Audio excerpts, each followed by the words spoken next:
Les vraies voix Sud Radio, 17h-20h, Philippe David, Cécile de Ménibus. Nous sommes follement contents de vous accueillir tous les soirs dans ce grand bus avec bien sûr le grand minibus bus de Minibus. et puis le David Bus avec Philippe Bilger est avec nous, Françoise Degois est avec nous et ce soir Sébastien Ménard, notre entrepreneur, est avec nous et tout de suite le coup de projecteur des vraies voix. Les vraies voix Sud Radio, le coup de projecteur des vraies voix.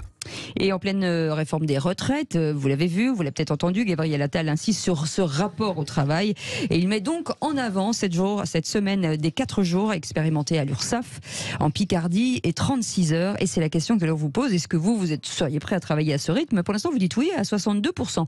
C'est quelque chose c'est l'avenir finalement, l'emploi, de changer sa façon de travailler, Philippe Bilger. Alors Cécile, pour une fois je voudrais raconter rapidement une anecdote que j'ai connue quand on m'avait bombardé chef d'une section du droit bancaire. D'accord.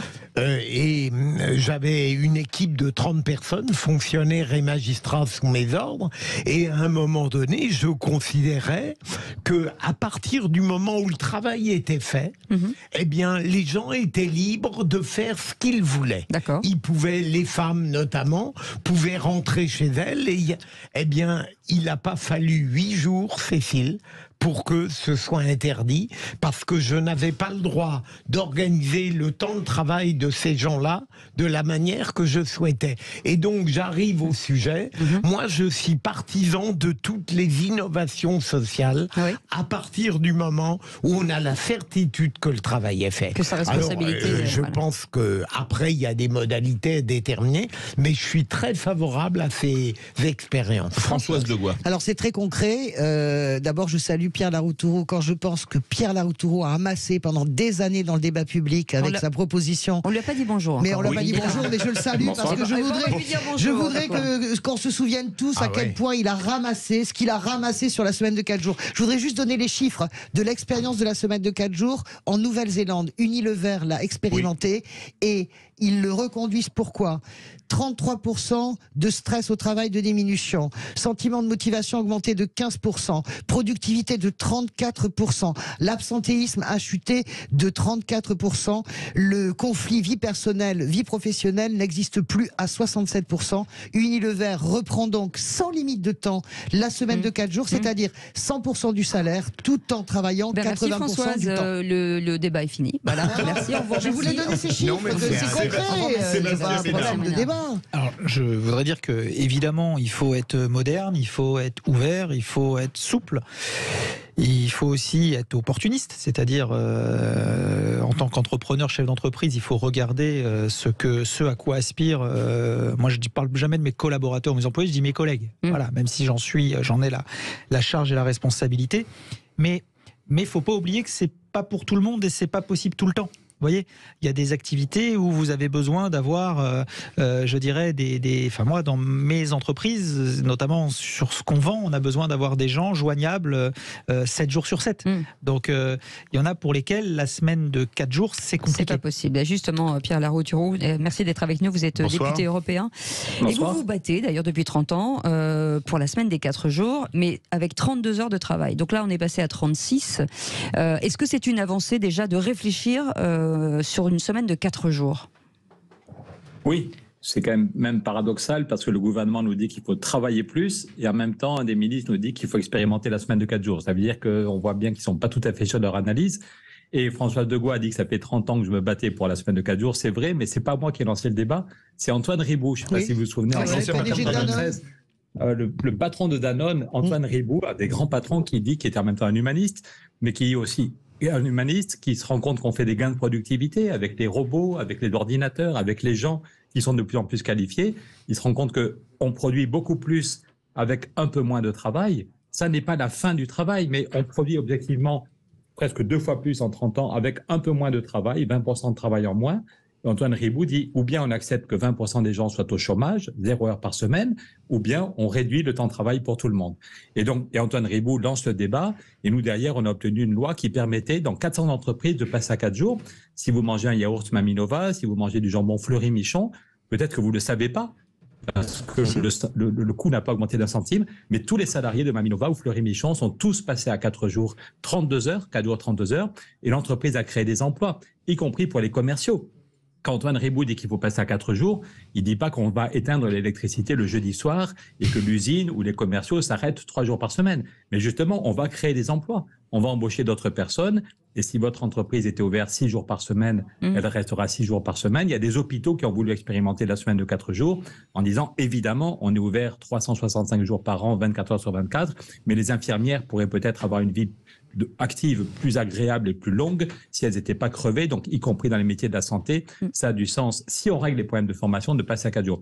Mais donc la bonne nouvelle, c'est que le débat était devenu tabou depuis les 35 heures, parce que les 35 heures, il y a eu des ambiguïtés, y compris à l'hôpital, c'était un énorme bazar, parce qu'on n'a pas recruté d'infirmières, donc ça avait tué le débat, et que maintenant, Françoise de Gaulle a dit, il y a dans plein de pays, le débat revient sur la semaine de 4 jours, et tous ceux qui l'ont expérimenté, tous ceux qui l'ont expérimenté se disent, mais putain, c'est génial pour la qualité de vie, c'est génial pour les recrutements.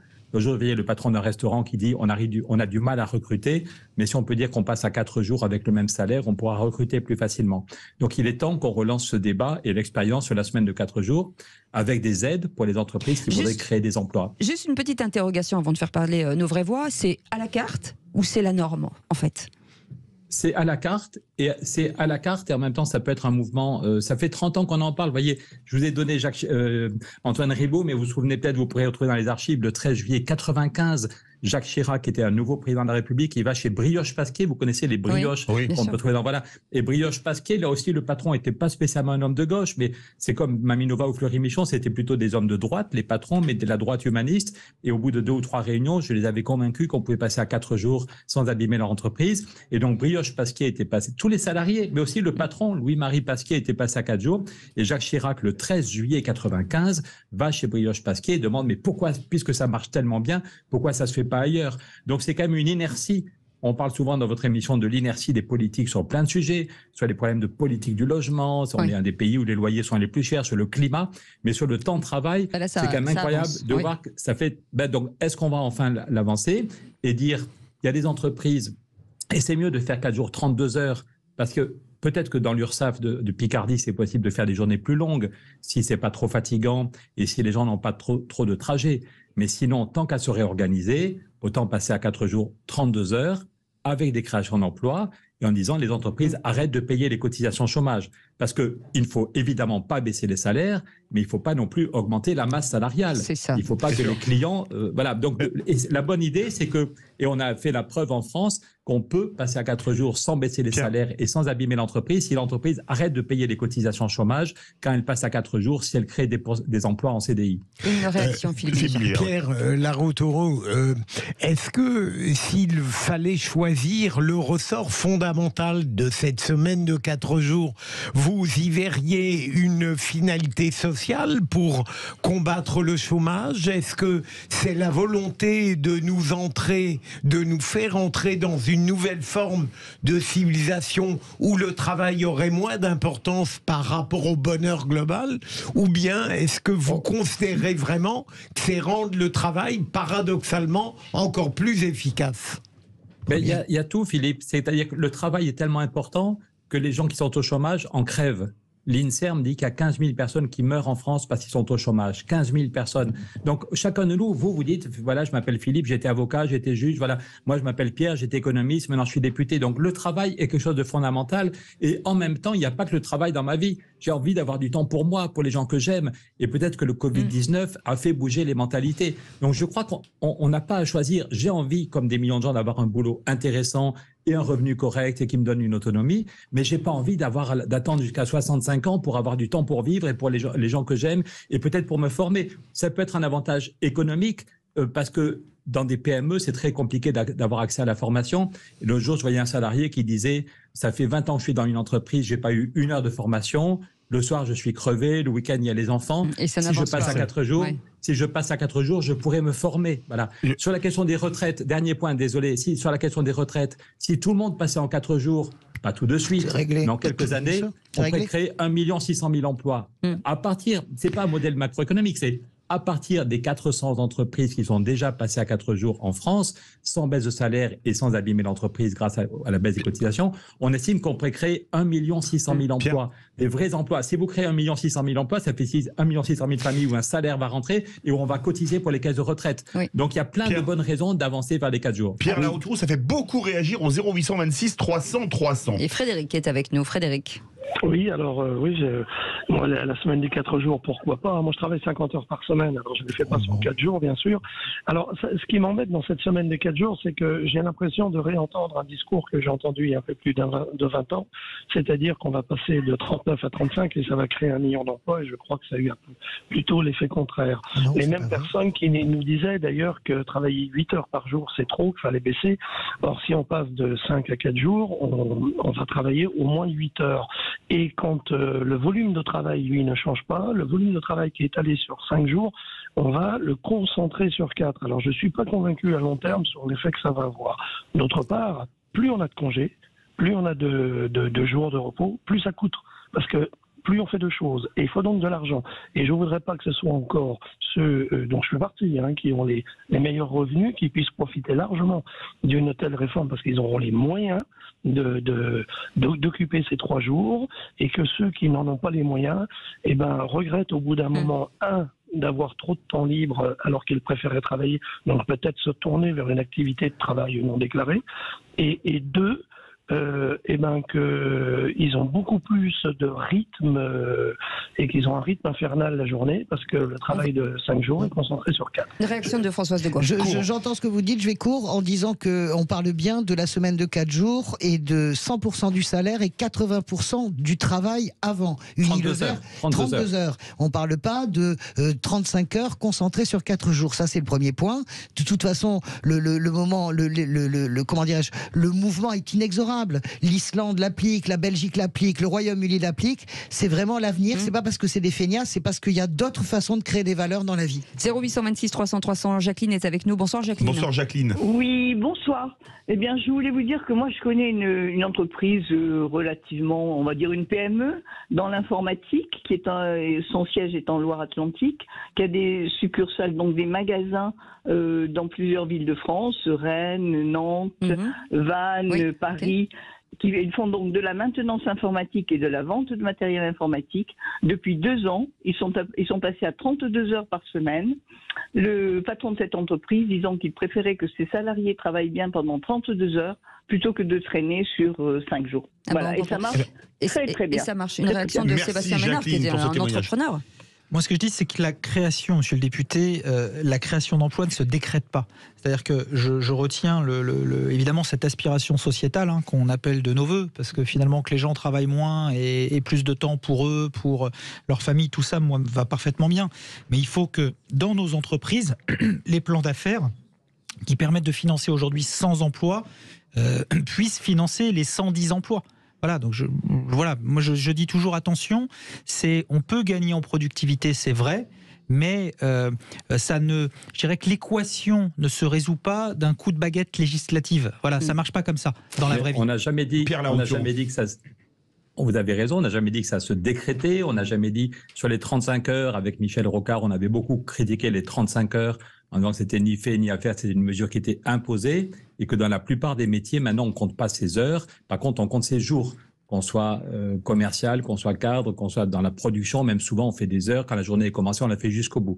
Donc c'est pour ça que depuis 30 ans, beaucoup de gens disent ce qu'il faut, c'est passer à 4 jours. Ceux qui font des journées longues, comme les commerciaux ou les cadres, continueront à faire des journées longues ou dans la restauration, mais ils feront 4 journées longues au lieu d'en faire 5. Et l'entreprise recrute, et l'entreprise, je le répète plus lentement, arrête de payer certaines cotisations. On dit bien qu'on ne veut pas baisser les salaires, mais qu'on ne veut pas augmenter.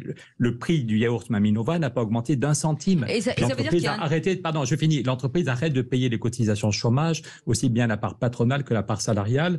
Et j'ai là la démonstration de Patrick Artus, directeur d'études de la Caisse des dépôts, qui dit que le système de la Routurou est équilibré. On peut donner une exonération importante aux entreprises si elles créent des emplois, parce qu'on est sûr qu'il y aura moins de chômeurs à payer et plus de gens qui vont cotiser pour les caisses de maladie et les caisses de retraite et payer la TVA. Et moins d'arrêt maladie, surtout. Et moins d'arrêt maladie, c'est très important. C'est exactement ce que je donnais comme chiffre. 34% en moins d'abstentéisme, c'est incroyable. Pierre Larouture, on peut envisager, il nous reste 45 secondes des gains de productivité en étant par exemple ouvert 7 jours sur 7 ? Mais une entreprise qui était déjà ouverte 7 jours sur 7, oui. Ou je pense à un garage dans le sud de la France, dans le Var, qui avant était ouvert 5 jours. Et tous les salariés sont passés à 4 jours. Mais l'amplitude, on s'est mis à ouvrir un jour de plus le samedi. Donc pour les clients, l'entreprise est ouverte plus longtemps qu'avant. Et c'est pratique de pouvoir faire réparer sa voiture le samedi. Chaque salarié travaille un jour de moins. Mais l'entreprise est ouverte aux clients 6 jours par semaine. Dans l'informatique, vous parliez, madame, d'un exemple que vous connaissez. Moi, je connaissais un exemple dans les Alpes où ils font tous 4 jours par semaine. Ceux qui font la hotline sont vraiment à 4 jours, 32 heures. Mais ceux et celles qui inventent les nouveaux logiciels, c'est plutôt un mois de vacances tous les 4 mois. Parce qu'on va peut-être pas s'arrêter au bout de 32 heures si on invente un nouveau produit. Par contre, avoir un mois pour respirer tous les 4 mois, ça, c'est possible. Et parfois, c'est quand on respire plus, qu'on est plus productif, quand on revient au boulot et que le cerveau a des idées nouvelles. Eh ben, merci beaucoup pour cette Donc, c'est pas 32 heures, c'est pas tout le monde dans le même moule, mais tout le monde, de même qu'on profite tous des congés payés aujourd'hui. Quel que soit notre métier, quasiment, on profite des congés payés. Eh bien, je crois qu'il faut se dire que dans quelques années, on devrait tous être passés à 4 jours, mais dans des bonnes conditions économiques et des bonnes conditions. Et ça facilite les recrutements et ça facilite l'accès à la formation. Merci beaucoup, Pierre Larouture, d'avoir été avec nous, député européen, pour ce sujet hyper important sur le travail. Vous restez avec nous. Dernier point, vous pouvez voir une petite vidéo qu'on a faite avec Philippe Geluc si vous allez sur mon site. Le chat voilà, le chat. Et parce qu'il y a un débat qui revient en Belgique. Et vous allez sur mon site de député, vous allez sur mes réseaux sociaux. On va le mettre ce soir sur Twitter, et vous voyez 30 minutes de dialogue avec Philippe Geluc qui est très drôle. C'est dans l'atelier où il dessine le chat et Philippe Geluc pose toutes les questions. Merci. Donc on va le mettre tout de suite sur Twitter. Allez voir demain sur mes réseaux et vous verrez le film avec Philippe Geluc. Merci beaucoup. Vous restez avec nous, on revient dans un instant. À tout de suite.